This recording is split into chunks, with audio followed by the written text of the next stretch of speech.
Good morning, everybody. This is a video for my grade 12 Introduction to Calculus students. This is our first video back after spring break. Hi, everybody. I hope everybody had a good spring break and that everybody's healthy and that everybody in your life is healthy.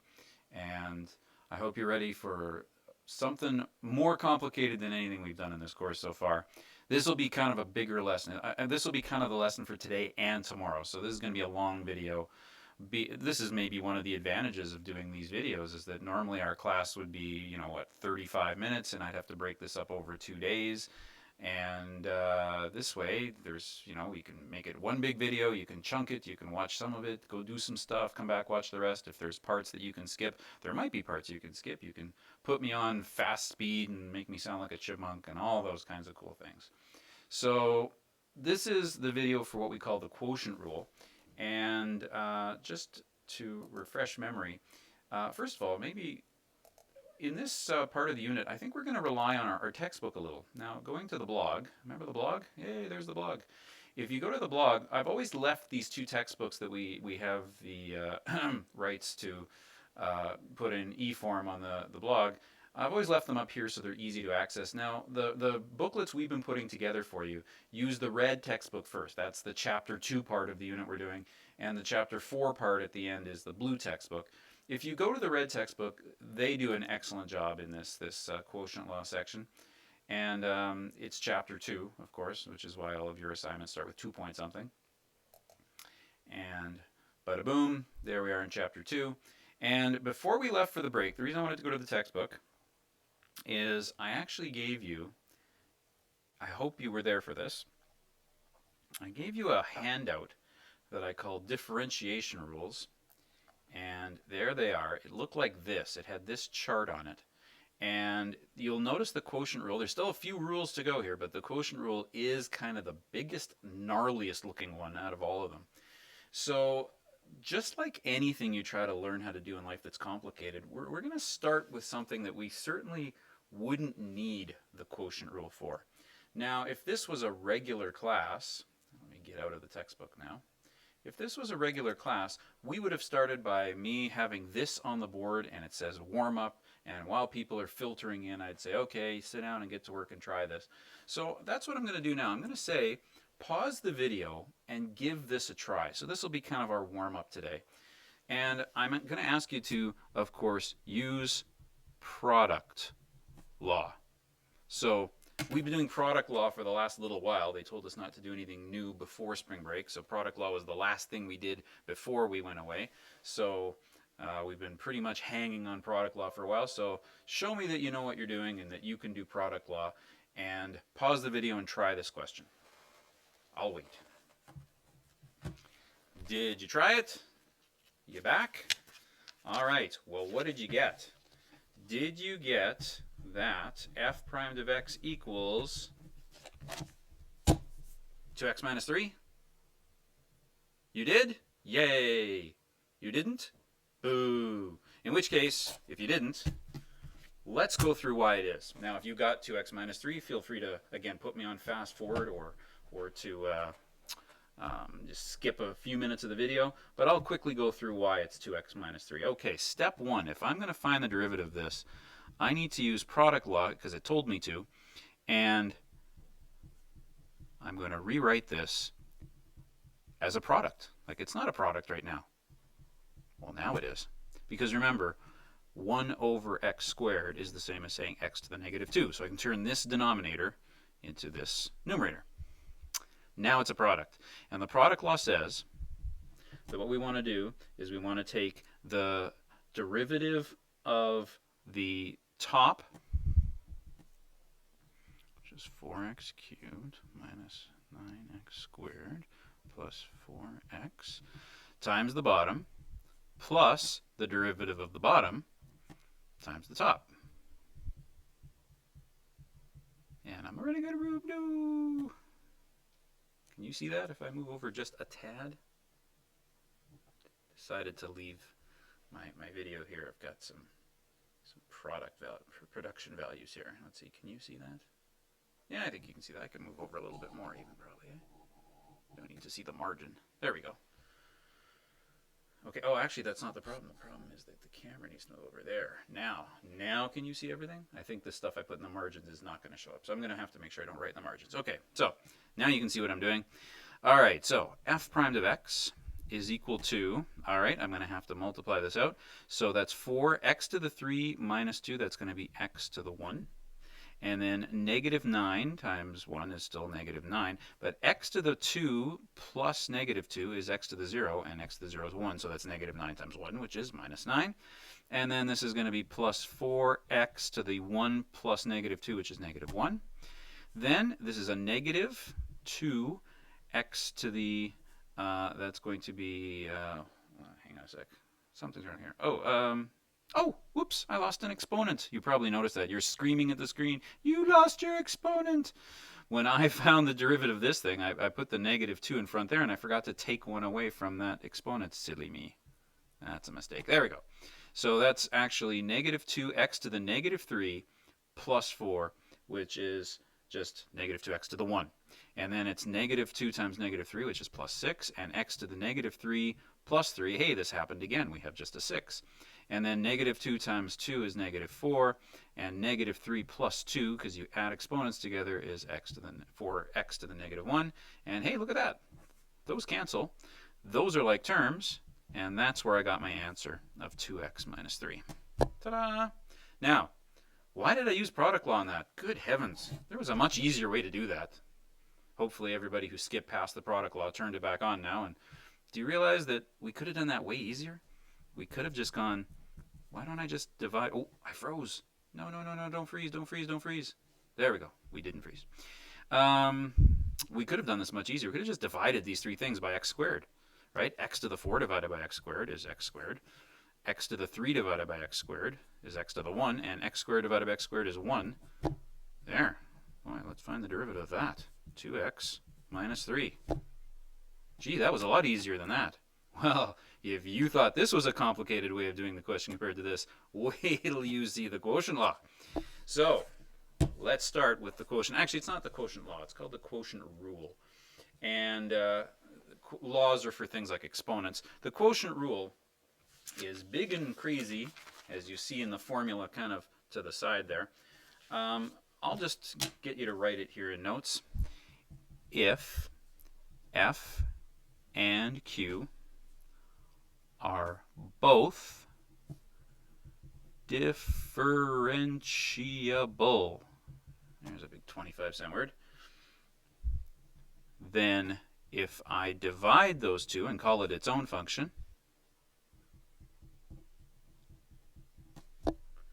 I can say that h primed of x is going to be, and here it is, the bottom times the derivative of the top minus the top times the derivative of the bottom, all divided by the bottom function, or the denominator, squared. Now that's a formula. So you'll notice that up at the right there, I also have the formula from the sheet I gave you, which is in the Leibniz notation. This is just your more common everyday notation. And you should get used to looking at both. But for the most part, I'm going to stick to the common everyday notation. We'll bring more Leibniz into it later in the course. All right. So as I promised, we're going to do one that we already know what the answer should be. We're going to do this one that we called f of x. So I'll call this example 1. Oh, I'm writing on the margin. I'm not supposed to write in the margin. Example 1. So example 1, f of x is equal to, and what was it again? It was x to the 4 minus 3x squared plus 2x squared all over x squared. And I would like to use the new quotient law to find what the derivative of that is. Okay, well, let's see what we can see. Hang on, I gotta move stuff out of my way as I work here. All right, so step 1, apply formula. So the formula says take the bottom, got it, times the derivative of the top, not an issue, 4x cubed minus 6x plus, oh, whoops, wait a minute, maybe it is an issue. Oh yeah, that's a 3, that's why. Aha, copied it wrong. thought I made a mistake. I was only temporary. And then plus 4x. There we go. Minus, look at the formula again, the top times the derivative of the bottom. So the top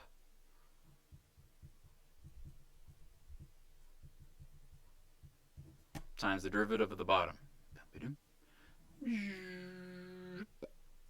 All over the bottom squared. And there we have it.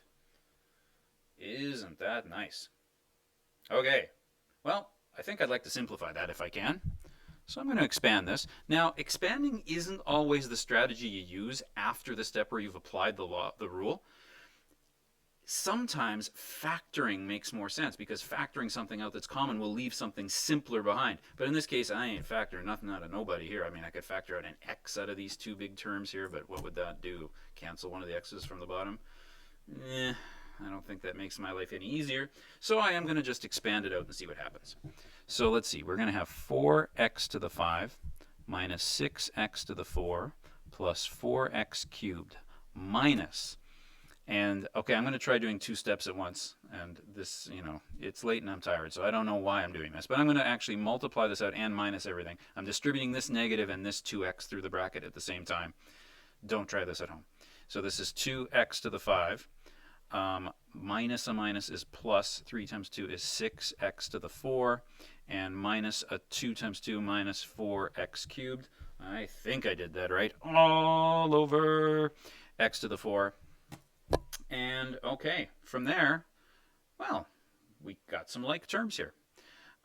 We have altogether 4x to the 5 minus 2x to the 5 is 2x to the 5.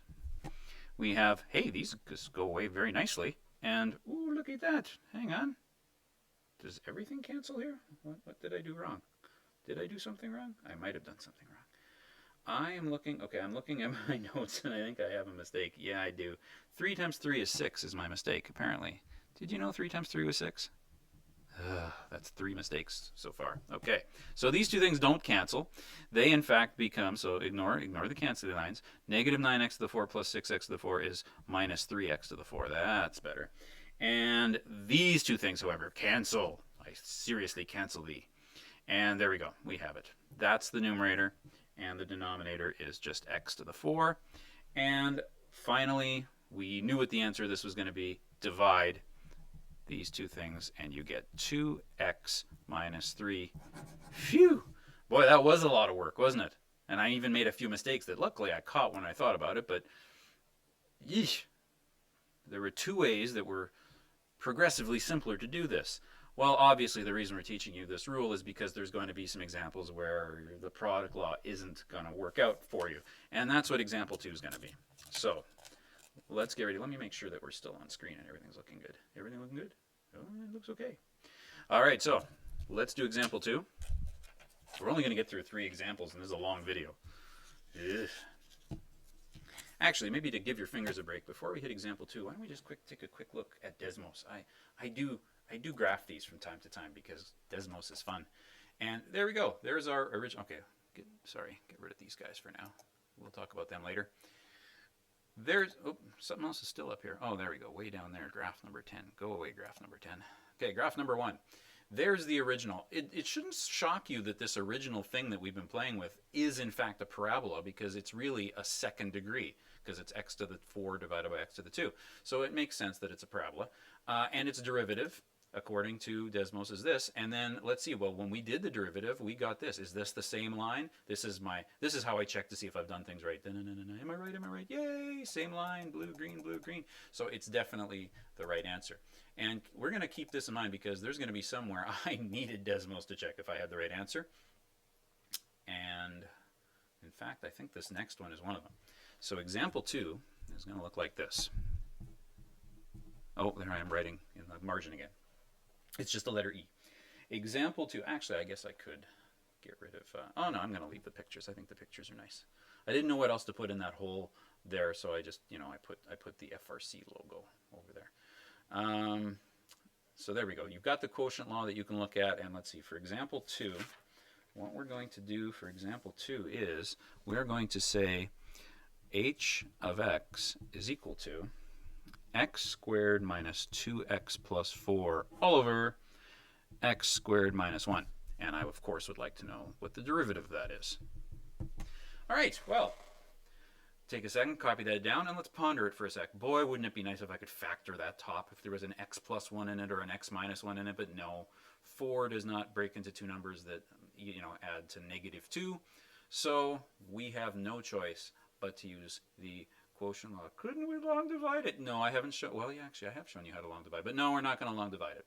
We are going to use the quotient law. So h primed of x is, all right, let's see. What's the rule again? What is the formula? No, seriously, I forgot. I don't memorize formulas very well. Oh, yeah. It's the bottom times the derivative of the top minus the top times the derivative of the bottom all over the bottom squared.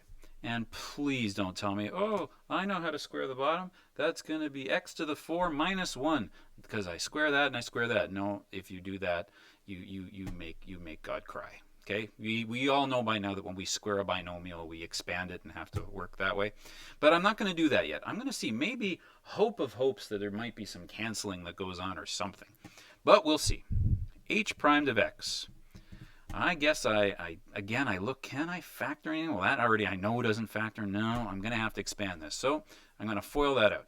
That's going to be 2x cubed minus 2x squared minus 2x plus 2. I know you're thinking, hey, two binomials, shouldn't that make just a trinomial? It made a quadrinomial, but yeah, but that's because these aren't the same degree, so that's why that happened. All right, dare I do it again? You know what, I don't dare do it again. I goofed it up last time. I'm going to do it in 2 steps.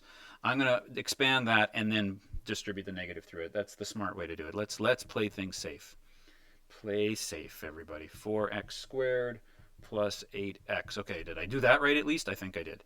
All divided by, and I'm just going to leave this again. I'm not going to expand this for the simple reason that maybe a factor from here, an x squared minus 1 might pop out of there.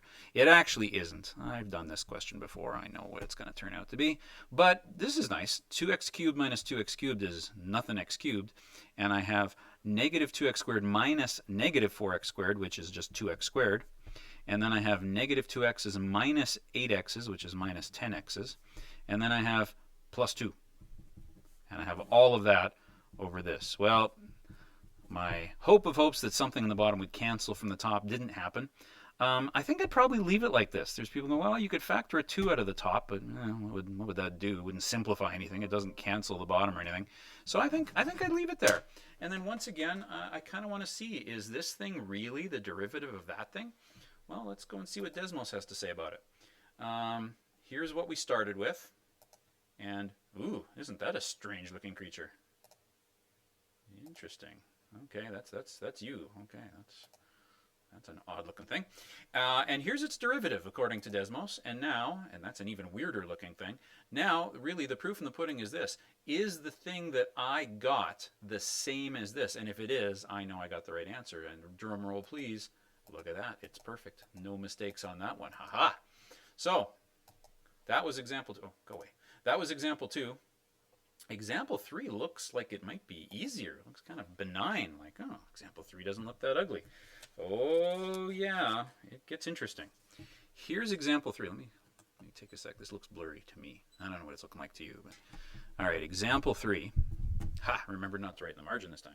Example 3 is y equals the square root of x all over x squared plus 1. Okay, that doesn't look nearly as complicated as one we just did. Again, look around. Can I do any factoring or anything? No, nothing's going to cancel out of that. So I would like y primed. And again, what's my magic formula?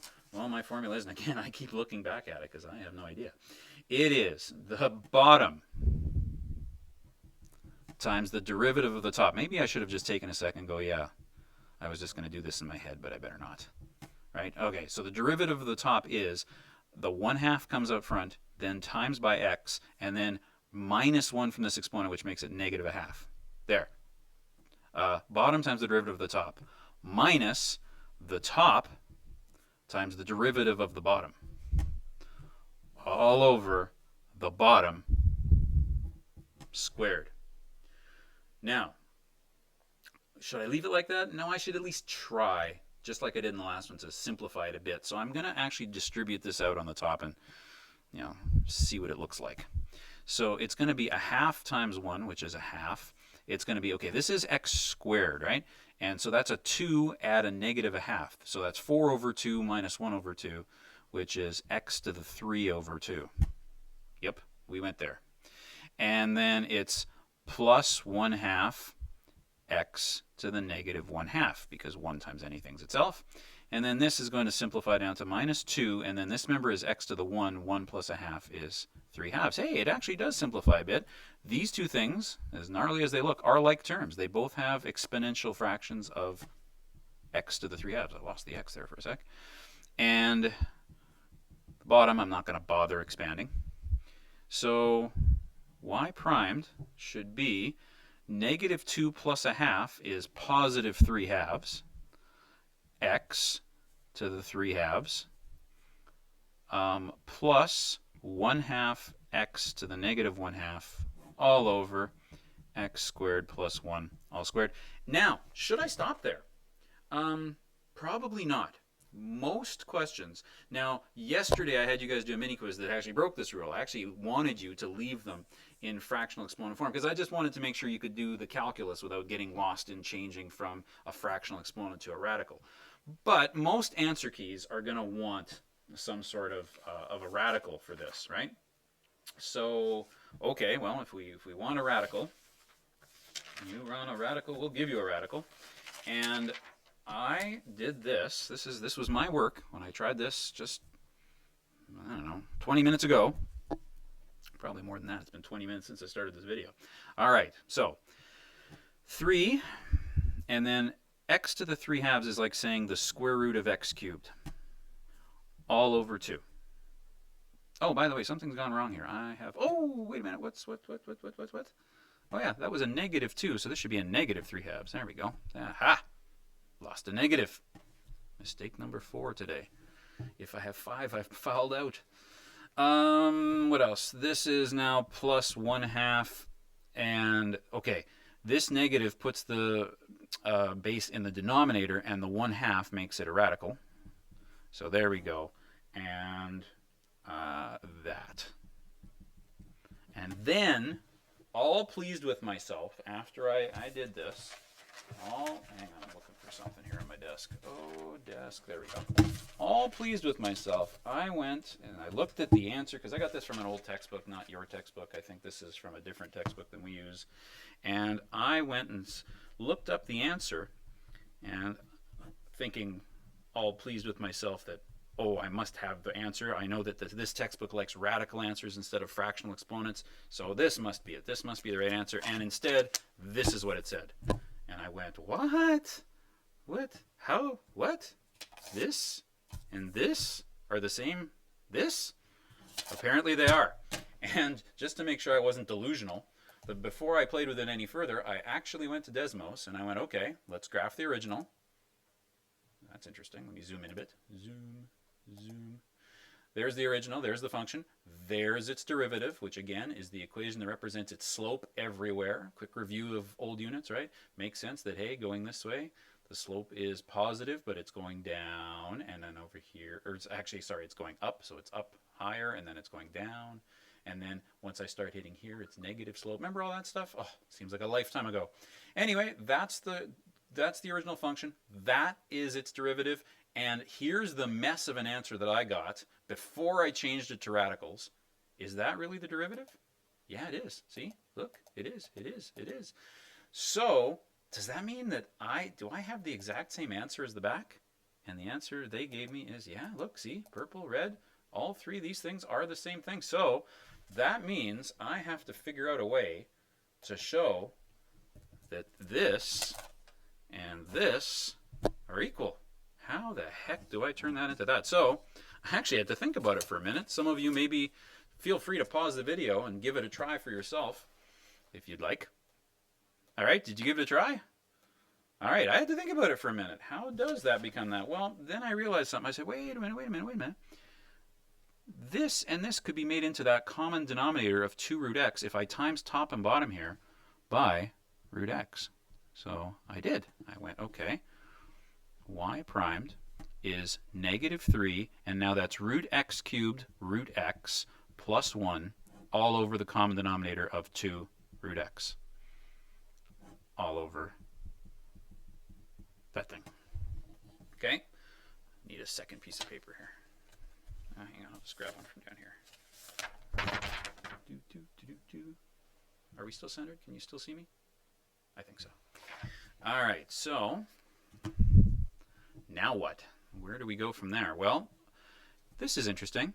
Remember that I could combine those two those two radicals. So this is like saying the square root of x cubed times x, which is like saying the square root of x to the 4, which is like saying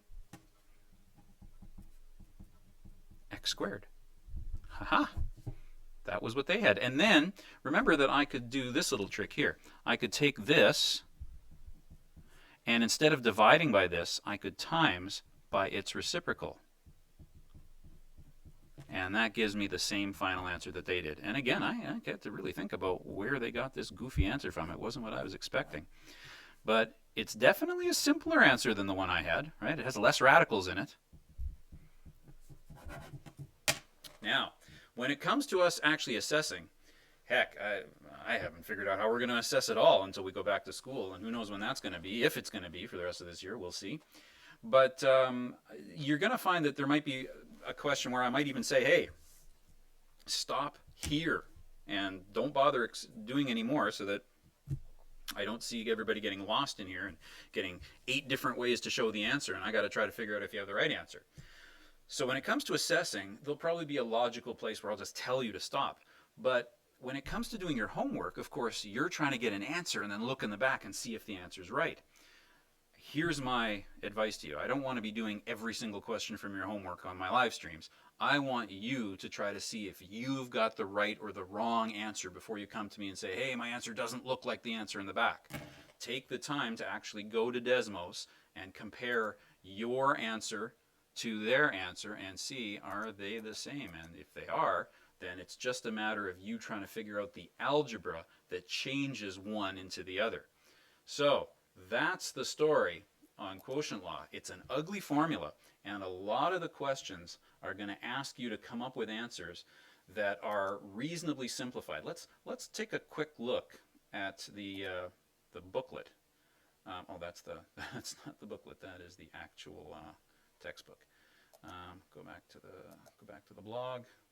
So in the booklet, where is the last place we saw the booklet? There we go. We are now ready to do work on section 2.5. And if we go to 2.5, if this thing ever opens, come on. Oh, this video's been long enough. Just open, would you? There we go. Okay, where are we? Is that 2.5? Oh, good heavens, it's only 2.2. 2.3, 2.4, here we go, 2.5. You'll notice that 2.5 has a lot of things with radicals in them, and of course, when you're doing derivatives, you're going to change those to x to the 1/2. But when you go to the answer key, let me just scoot over to the answer key for this. You're going to notice that the answer key will have mostly, I say mostly, where are you, there's 2.3, 2.5. It'll have mostly radicals again, which means you'll have to change your fractions, your fractional exponents back to radicals. And again, notice that they try to simplify it as much as they can. They're not going to bother to do something like this, which would be like expand a trinomial squared. So you kind of have to use your judgment, but feel free to peek at the answer and say, which direction is this actually going to go when you're doing the exercises. So 2.5 doesn't look like a long exercise. It's only got 8 questions, but these take a lot of work, as you saw from the 3 examples we did today. The quotient rule is big and gnarly. So there's that section, and then from the other textbook is it 4.4 now? I don't remember. Other textbook, where are you? 4.3, no, 4.3, yeah, it is 4.4. 4.3 is still the product law. We did that already. So There we go. There's a nice written out quotient law. And then notice again, you get some radicals in the question, and it's going to want radicals back in the answer for the most part.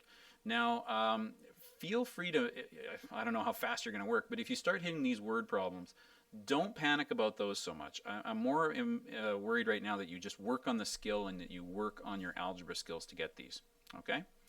All right, so I told you this was going to be a long one. That was the quotient rule. Good luck on the homework for 2.5. I'll be doing a couple of live streams today. Check the blog and we'll see you there.